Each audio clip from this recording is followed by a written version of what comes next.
अखिल भूमंडलीय सर्व शिरोमणि मुनि समाज के संस्थापक आदि मुनीश्वर योगेश्वर सदगुरुदेव शिव मुनि महाराज की जय। उपस्थित मुनि वृंद, साधु सज्जन वृंद, संत वृंद, साधक वृंद, आध्यात्म ज्ञान के जिज्ञासुओं और प्रेमियों, सभी श्रोता वृंद, आप सबको मेरा कोटिशः नमन, सप्रेम जय जय। तो आध्यात्मिक चर्चा चल रही है और हम लोग सदगुरुदेव शिव मुनि महाराज रचित ग्रंथ सत्य सुंदर और स्वतंत्र विचार पर चर्चा कर रहे हैं। अध्याय 18 पर चर्चा हो रही है। सदगुरुदेव शीर्षक दिए हैं शुद्ध योग या राजयोग, और इसी को बहुत सुंदर तरीके से समझा रहे हैं, है ना। तो कल जो बातें हो रही थी, है ना, इसमें महाभारत का प्रसंग भी आ गया। क्योंकि सदगुरुदेव के ग्रंथ का अध्ययन करेंगे जब आप, सदगुरुदेव के ग्रंथों का अध्ययन करते समय आपकी दृष्टिकोण बदल जाते हैं, है ना।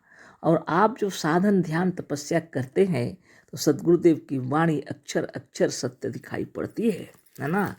यह जो कुछ लिखा हुआ है, रामायण महाभारत गीता भागवत, सब इस शरीर के अंदर की बातें लिखी हुई हैं, है ना। अपने साधन ध्यान और तपोबल को कैसे अपने आप को प्राप्त करेंगे, कैसी तपस्या करेंगे, इसके लिए लिखा हुआ है। लेकिन जब तक आप योग साधन नहीं करेंगे आपको पता नहीं चलेगा, है ना।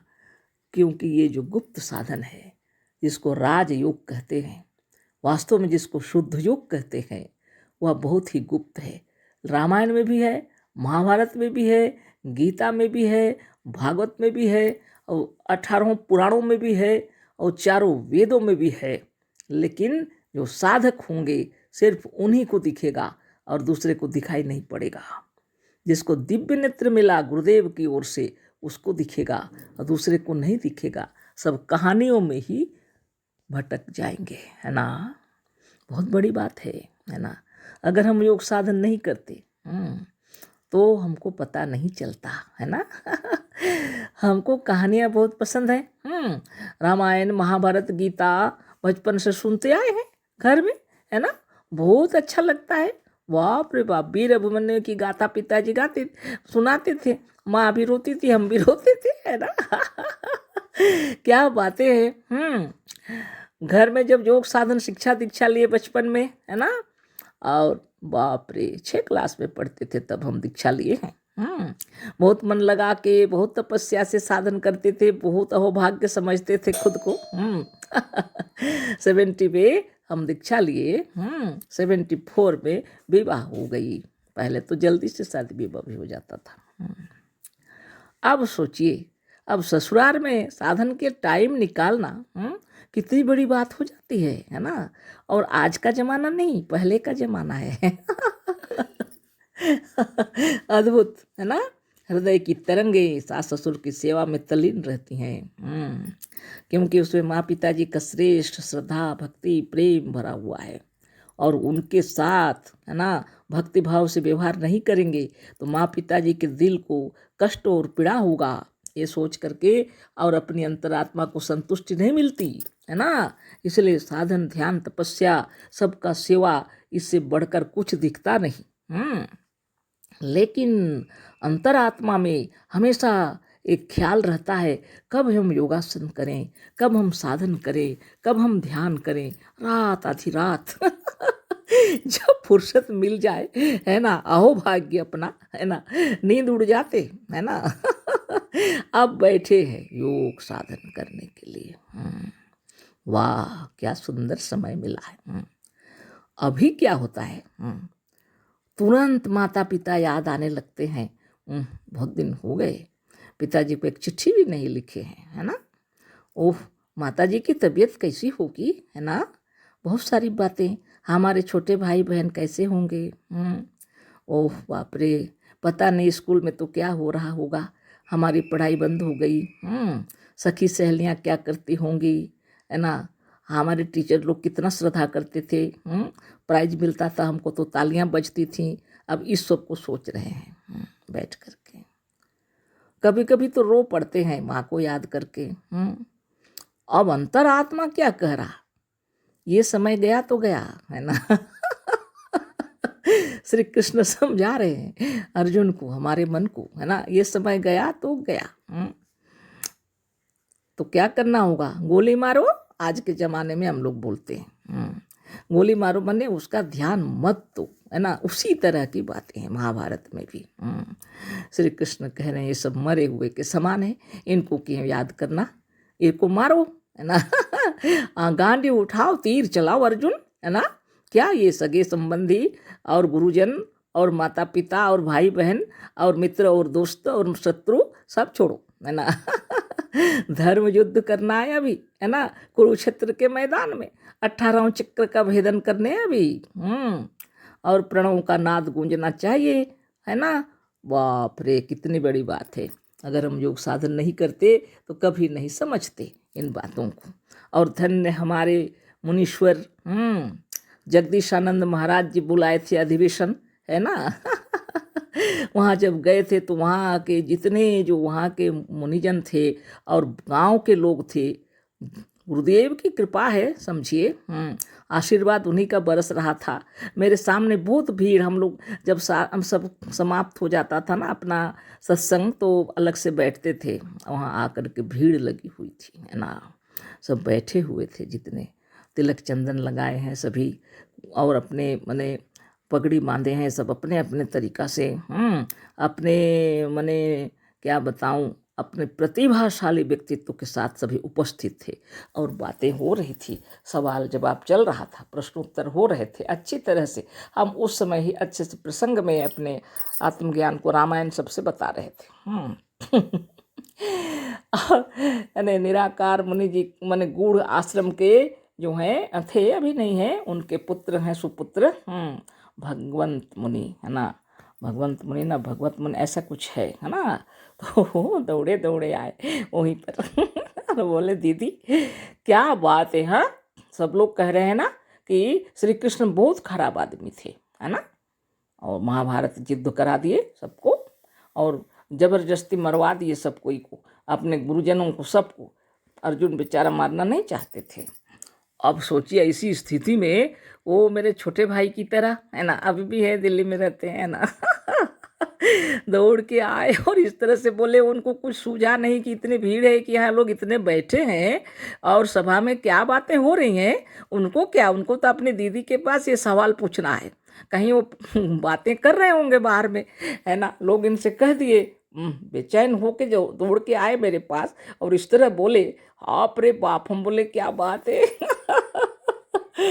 हाँ हाँ हाँ हाँ हम बोल रहे हैं, और बैठो बैठो हम बोल रहे हैं, है ना। उसी वक्त याद आ गया, है ना, उसी वक्त याद आ गया। हम बोले ये देखो, वो तो मरना ही पड़ेगा ना। हम बोले क्योंकि ये तो साधन का प्रसंग है, योगाचार योगी लोग साधन शिक्षा दिए। आपको बताए किसी का याद मत करो, चिंतन मत करो। आप बैठे हैं तो गुरुजन याद हो रहे हैं, माता पिता याद हो रहे हैं, भाई बहन याद हो रहे हैं, अड़ोसी पड़ोसी मित्र बंधु बांधव सखा दुनिया भर के याद होने लगेंगे तो आपका समय चला गया, साधन नहीं कर पाएंगे। ये तो उस समय का वर्णन है ना भाई। ऐसी बात है। बोले हाँ।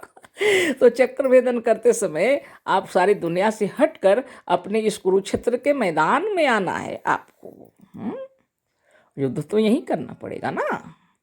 तब उनको उस तरह में अच्छी तरह से समझा दिए कि भगवान कृष्ण कौन है, आत्मा ही भगवान कृष्ण है और हमारा मन ही अर्जुन है ना।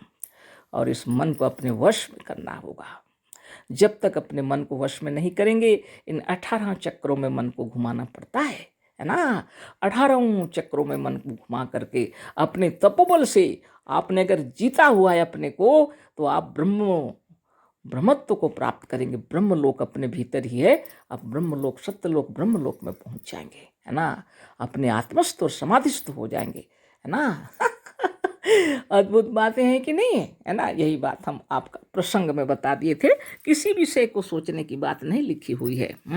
उसमें वो मंत्र भी है, मेरे पास अभी यहाँ नहीं, लेकिन सदगुरुदेव की किताबों में लिखा हुआ है, उसी श्रीमद् भगवत गीता के अंदर। एक आत्मा को छोड़कर किसी दूसरे का चिंतन बिल्कुल नहीं करने के लिए लिखा है, एकदम नहीं, है ना। तो लोग क्या समझते हैं, किसी का चिंतन ही मत करो। ऐसा नहीं होता। सदगुरुदेव साफ साफ बतला रहे हैं कि एक आत्मा को छोड़कर किसी दूसरे का चिंतन मत करो, है ना, केवल अपने आप का चिंतन करो। वही बात यहाँ बता रहे हैं, कितने सुंदर ढंग से कल हम लोगों ने पढ़ा था, है ना। देवता का ध्यान करने पर आप देवता को देखेंगे, अपने को नहीं। शून्य का भी ध्यान ना कीजिए, शून्य का ध्यान करने से शून्य हो जाएंगे, स्वरूपस्थ नहीं होंगे, क्योंकि आप शून्य नहीं हैं। आपको तत्व को समझना होगा। बहुत सारे प्रसंग उत्पन्न हो जाते हैं, है ना। बहुत प्रेम भाव से मुनिजन प्रवचन देते हैं और बहुत प्रेम भाव से समझाते हैं, है ना। लेकिन क्या बताएं, कभी कभी जोश में आ जाते हैं ना, तो सीधे बोल देते हैं, तो बहुतों के दिलो जिगर पर चोट लग जाती है ना। क्योंकि वो क्या करे, बचपन से जिसको आराध्य समझते आए हैं, इष्ट देव समझते आए हैं, और आप सीधे कह देंगे कि आप साधन शिक्षा लेना है तो ये सब कुछ छोड़ो, भला कैसे छूट जाएगा। आपको उसको अच्छी तरह समझाना है, जैसे सदगुरुदेव समझा रहे हैं, एक एक वचन समझा रहे हैं, एक एक अक्षर समझा रहे हैं, एक एक वाणी समझा रहे हैं कि आपको कैसे बैठना है, इसे लेकर सोचिए। कौन बतलाएगा इतना। और एक जगह लिखा हुआ है, हम पढ़े थे बचपन में, है ना, जब जागोगे ना सुबह तो चेहरे को धो लेना, आँखों को धो लेना, लिखे हैं बचपन में। योग साधन करते थे, नींद तो जरूर लगेगी लेकिन जग जाते थे, है ना। वाह, सदगुरुदेव लिखे हैं, एक छोटे नन्हे बच्चे को जैसे समझाया जाता है। जब आप सवेरे जगोगे तो आंखों में नींद होगी, है ना, आंखों को धो लेना, लिखे हैं। धन्य आत्मा, सदगुरुदेव की महिमा अपार, और हम लोग धन्य हैं, धन्य धन्य हैं हम लोग जो ऐसे सदगुरु मिले। इसलिए सब मंथन करके सदगुरुदेव आपके सामने रख दिए हैं। पोथी पढ़ी पढ़ी जग मुआ, पंडित भया न कोई, ढाया अक्षर प्रेम का, पढ़ई सुपंडित होई। आपको इतनी किताब पढ़ने की आवश्यकता नहीं पड़ेगी। इतनी किताबें पढ़ पढ़ के तो बहुत लोग मर भी गए, लेकिन 2.5 अक्षर प्रेम का पढ़ा दिए गुरुदेव, परम सत्य को बतला दिए। वह सत्य आप है, और अपने आप से प्रेम कीजिए और समाधिस्थ हो जाइए मुनि वृंद और सभी श्रोता वृंद। कल फिर चर्चा होगी। हम सोचे थे अच्छा से समझाने का, लेकिन क्या करें, टाइम निकल गया ना, तो कल आगे पढ़ेंगे। आज तो हम अपना ही बड़बड़ कर दिए, है ना।